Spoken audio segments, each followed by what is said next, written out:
This is only the beginning ayon kay Jillian Ward na muling pumirma sa kontrata sa Sparkle GMA Artist Center. As a loyal kapuso for 16 years, marami pa raw siyang talent na gustong maipakita.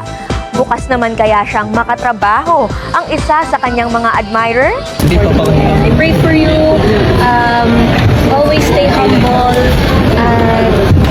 Sana hindi ka magbabago. And always remember na you're doing this for God's glory. God bless you, Eman. And may tumaan. Kapuso actress na si Jillian Ward, kinilig na nagbigay ng mensahe sa batang boksingerong si Iman Bacosa Pacquiao.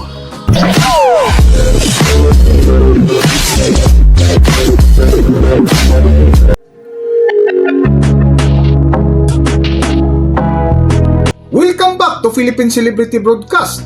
Lumipas nga ang ilang linggo ay hindi pa rin mawala-wala sa kwentuhan ang pagdalo ng kapuso actress na si Jillian Ward para suportahan ang naliling sa kanya na si Iman Bacosa Pacquiao na panalo via knockout laban sa Indonesian boxer na kung saan nagbigay ngiti kay Jillian Ward ang naging tagumpay ng batang boksingerong si Iman. At kahapon nga ay pumirma si Jillian Ward ng bagong kontrata sa kapuso ni Ward na puno ng inspirasyon ang kanyang ngiti. This is only the beginning ayon kay Jillian Ward na muling pumirma sa kontrata sa Sparkle GMA Artist Center. As a loyal kapuso for 16 years, marami pa raw siyang talent na gustong maipakita. Bukas naman kaya siyang makatrabaho ang isa sa kanyang mga admirer? Makichika kay Aubrey Carampel.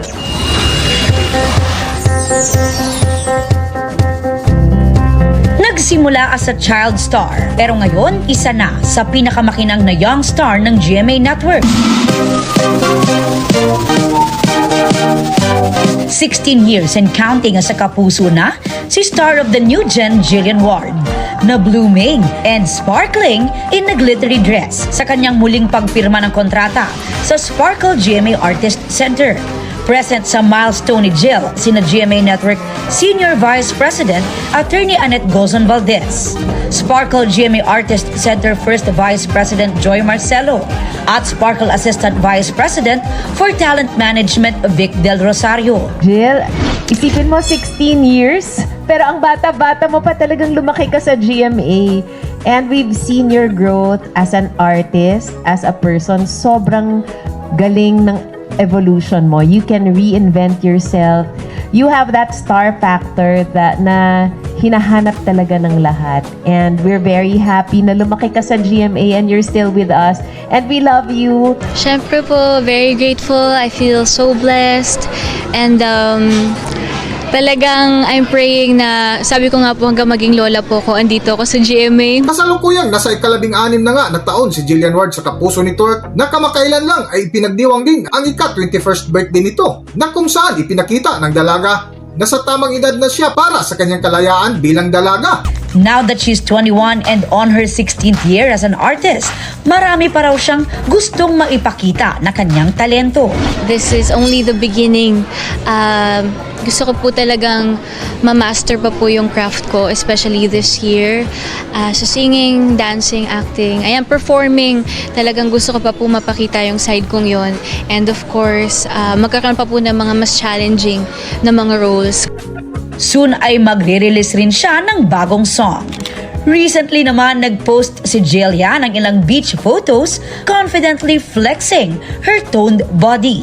Gusto ko po kasi siyang maging way na ma-express ko yung sarili ko na, hey guys, 21 na ako. Kasi yung mga tao po minsan isip nila, 17 pa lang ako, ganon. So ngayon gusto kong pakita na this is how I feel, this is me, this is how I want to express. Bukod dito ay hindi rin maiwasan ang kaliwat kanang katanungan ng ilang reporters na isa nga sa napag-usapan ay ang ukol sa naliling ngayon ng dalaga na si Iman Bacosa Pacquiao na tila kinikilig ang dalaga na sinagot ang sunod-sunod na mga katanungan. Para sa buong kwento, narito ating panoorin at pakinggan ang video na tila kinilig na nagbigay ng mensahe ang dalaga para kay Iman Bacosa Pacquiao. Narito ang video. Pero hindi lang ang kanyang career ang blooming. Nang tanungin si Jill kung open ba siyang makatrabaho, ang young boxer at kapwa sparkle artist na si Eman Bacosa Pacquiao, na kamakailan ay pinanood pa niya ang boxing match sa Bohol. If that means na mas lagi kami magkikita, siguro, Uy. yes. Hoy! Teka lang. Well, syempre, open po ako.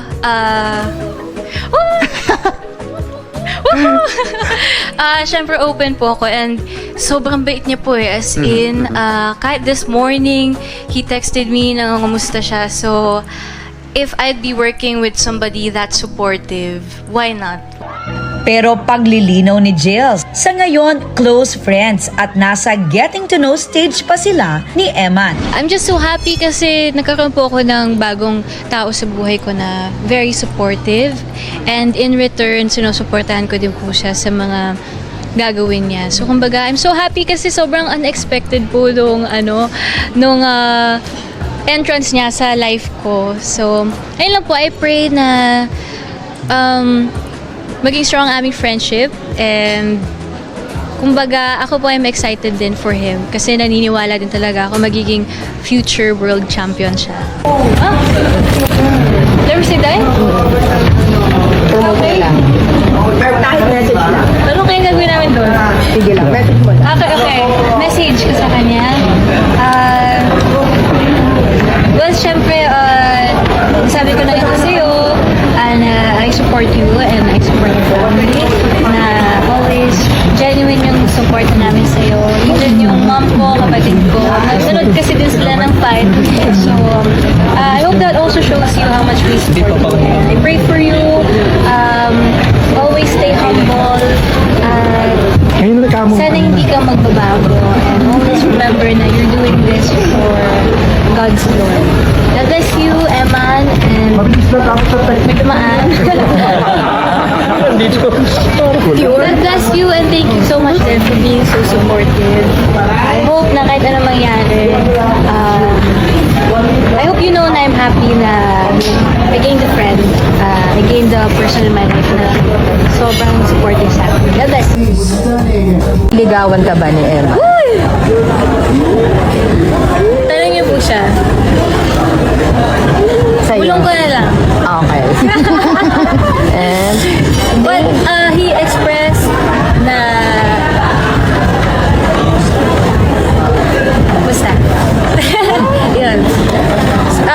Right now, syempre I value our friendship and yung support niya sa akin and I want to support him then in return. Ayun, I'm just so happy na sabi ko nga po parang gift din siya ni God kasi sobrang God din niya. He would always talk about God with me. So, ayun. We are really good friends. Yes. Well, syempre, I want to support you. Sinuportahan na rin ako nung premiere night naman ng movie ko. So, ayun. Gusto ko kasi siya din talaga kong supportahan kasi sobrang bait niya, sobrang godly na klaseng tao. And ayun. Siyempre open po ako and sobrang bait niya po eh. As in, kahit this morning, he texted me na kumusta siya. So, if I'd be working with somebody that's supporting, why not? Hanggang dito na lang muna ang ating video at kung nagustuhan nyo, huwag kalimutan mag-subscribe at pindutin nyo na rin ang notification bell para ma-notify kayo sa ating susunod na video. Maraming salamat!